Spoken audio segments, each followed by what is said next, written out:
Lipo tambiko moja maarufu miongoni mwa jamii za Luhya, tambiko la kuzika maiti ya mtu aliyeuawa kwa tochi. Tambiko ambalo kwa simulizi za wazee, maiti hupata nafasi ya kulipiza kisasi. Kulingana na jamii hii, mtu akifa kwa kuuawa, mazishi yake hayafanyiki kama namna inayofanyika kikawaida.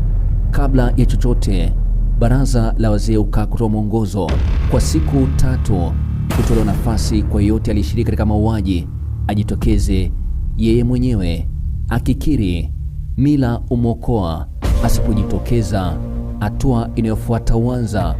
Na hapo ndipo tambiko la tochi huandaliwa. Mwili wa marehemu huoshwa kwa dawa maalum za kitamaduni, na kazi hiyo hufanywa na watu walioteuliwa pekee. Wanawake na watoto hawaruhusi kamwe kukaribia kaburi. Na katika tambiko hilo, marehemu hazikwi kwa jeneza, bali kwa ngozi, chini ya uangalizi wa wazee wa jamii hiyo. Pembeni la kaburi hilo, tochi huwashwa, huwekwa ufagio na kumwagiliwa dawa spesheli na wazee. Inaaminika dawa hiyo ina wito wa ajabu, inayovuta wote waliohusika na mauaji. Popote wanapojificha, dawa hilo wavuta.